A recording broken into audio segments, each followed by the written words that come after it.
Video शेवटपर्यंत पहा. मी सांगणार आहे माझ्या चेहऱ्यावर येणाऱ्या या दाढी मिशीचं मी काय करते.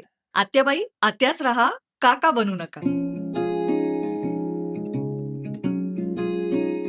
महिन्यातून एखाद्या फंक्शनला तुम्ही जात असाल, गेट टुगेदरला जात असाल, पार्टीला जात असाल, मैत्रिणीला भेटत असाल, तर जरा आरशात स्वतःकडे बघा, स्वतःला निरखा आणि स्वतःकडे लक्ष द्या. जवळ एखादा आरसा असेल तर डोकावून जरूर पहा. काय तुमच्या हनुवटीवर पण काही चुकार केस आले आहेत जे तुमच्या लक्षातच नाही आले?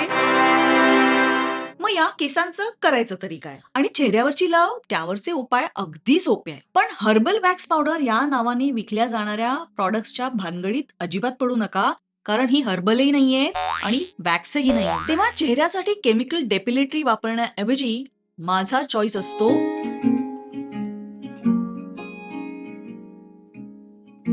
ही तुमची असणार आहे वन टाइम इन्व्हेस्टमेंट. पण लक्षात ठेवा, सेल्फ ग्रूमिंग हे केवळ दुसऱ्यांसाठी नाही, तर ते स्वतःसाठी सुद्धा असतं, स्वतःच्या आनंदासाठी असतं, स्वतःच्या आत्मविश्वासासाठी सुद्धा असतं.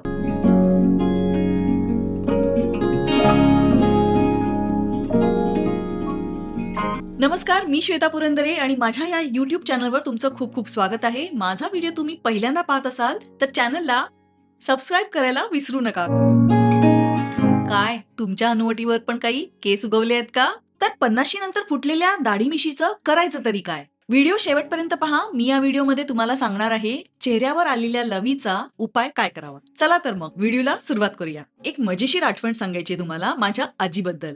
मी लहान होते तेव्हा मी बघायची माझी आजी अतिशय टापटिप्पीची होती. सकाळी लवकर उठून अंघोळ करून नऊवारी साडी चापून चोपून नेसून वेणी फणी करून पावडर, काजळ, कुंकू लावून माझी आजी देवपूजेसाठी सुद्धा अगदी रेडी असायची. एके दिवशी मी माझ्या आजीला चक्क हनुवटीवरचा केस हाताने उपटताना पाहिलं आणि मी आजीला विचारलं, आजी तू हे काय करतेस? आजी म्हणाली, हे अतिशय वाईट दिसतं नाही का? आणि तेव्हा मात्र मी खूपच इम्प्रेस झाले आणि त्या लहान वयात आजीचा हा नीटनेटकेपणा माझ्या मनात अगदी पक्का बसला. मी तुम्हाला हाताने केस उपटायला सांगत नाहीये बरं का, कारण त्यासाठी आपल्याकडे अगदी सिंपल उपाय आहेत. एक छोटासा ट्विझर, हाताशी असू दे एक छोटासा ट्विझर. तुम्ही हा ऑनलाईन घेऊ शकता. अतिशय सोपी गोष्ट आहे, अगदी स्वस्त आणि मस्त. असे 2-3 ट्विझर अगदी हाताशी ठेवा. एखादा ट्विझर असू दे तुमच्या ड्रेसिंग टेबलवर, एखादा ट्विझर असू दे तुमच्या पर्समध्ये देखील, बरं का. कारण मला आठवतंय एकदा एका 5 स्टार हॉटेलमधल्या फंक्शनला मी गेले आणि तिथल्या बाथरूमच्या लख्ख उजेडात मला माझ्या हनुवटीवरचा केस अगदी स्पष्ट दिसला. तो केस दिसता क्षणी मी इतकी बेचैन झाले कारण मला पार्टीचा बेरंग होईल की काय असं वाटायला लागलं. आता याचं करू तरी काय? कारण माझ्या हाताच्या चिमटीतच तो येईना आणि त्याला उपटणं केवळ अशक्य होऊन बसलं. खूप खटपटी लटपटी करून शेवटी मी तो केस उपटूनच काढला. तेव्हा कुठे मला खुश झालं. तर अशी परिस्थिती टाळायसाठी तुमच्या पर्समध्ये किंवा तुमच्या मेकअपच्या किटच्या सामानात असा एक छोटासा ट्विझर जरूर ठेवा. पार्लरमध्ये जाऊन आयब्रोज शेप करून घेणाऱ्या स्त्रियांना तिसरा उपाय तर माहितच असेल, तो म्हणजे थ्रेडिंगचा. आयब्रोज शेप करायला थ्रेडिंग अगदी रेग्युलरली वापरलं जातं आणि हे टेक्निक इतकं सोपं आहे, तुम्ही घरच्या घरी सहज शिकू शकता आणि स्वतःच अप्पर लिप आणि हनुवटीवर थ्रेडिंग करू शकता. आणि या थ्रेडिंग मध्ये आयब्रोज सारखा शेप बिघडण्याची काही भीती नाहीये. चौथा ऑप्शन आहे डर्मा ब्लेडिंगचा. याचा अर्थ आहे एक छोटंसं धारदार पातं असतं, म्हणजे अगदी पुरुषांचे जे शेविंगचे रेझर्स असतात ना, त्याप्रमाणे स्त्रियांसाठी सुद्धा डर्मा ब्लेडिंगची टूल्स अवेलेबल आहेत. डर्मा ब्लेडिंग मध्ये चेहऱ्यावरची लव चक्क शेव ऑफ केली जाते.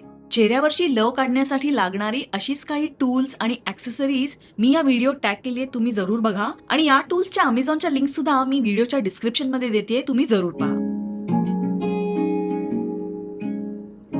आणि जर तुमच्या चेहऱ्यावर लव जास्त प्रमाणात असेल, तुम्हाला पार्लरमध्ये जायला वेळ नसेल, तर अशा इमर्जन्सी सिच्युएशन मध्ये घरी डर्मा ब्लेडिंग टूल असेल तर तुमचं काम झटपट होणार आहे. आणि हो, एक सांगायचं राहिलं, चेहऱ्यावर थोड्याफार प्रमाणात असलेली लव नॉर्मल आहे, पण जर तुम्हाला एक्सेसिव्ह हेअर ग्रोथ होत असेल तर डॉक्टरचा सल्ला नक्की घ्या, कारण अशा एक्सेसिव्ह हेअर ग्रोथ मागची मेडिकल रिझन्स ते तुम्हाला सांगू शकतील. आणि काय तुमचे hormones totally out of control गेलेत की काय, याबद्दलचा सल्ला सुद्धा तुमचे डॉक्टर तुम्हाला देतील.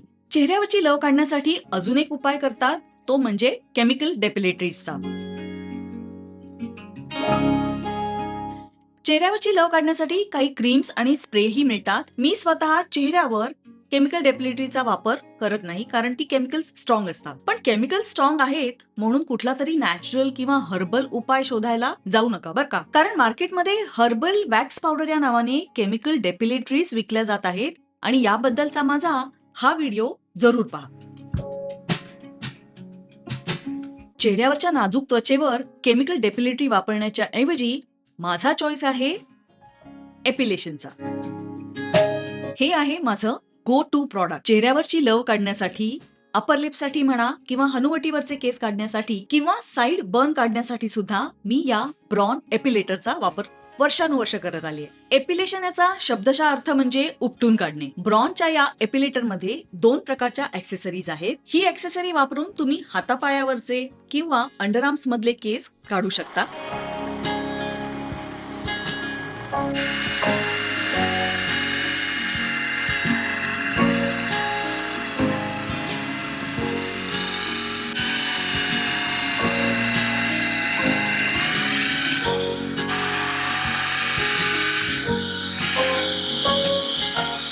आणि ही ऍक्सेसरी वापरून तुम्ही चेहऱ्यावरची लव काढू शकता. तुमच्या प्रायव्हेट पार्ट्सवरचे केस पण तुम्ही काढू शकता. या ऍक्सेसरीने केस उपटले जात नाही, तर ते आपल्या त्वचेच्या लेवलला अतिशय फाईनली ट्रिम केले जातात आणि हे एकदम पेनलेस आहे आणि अतिशय सेफही आहे. ही ऍक्सेसरी या ऍप्लिकेटरला अशा प्रकारे लावतात आणि हा कॉर्डलेस एपिलेटर वापरायला रेडी आहे. वापरणं एकदम सोपं.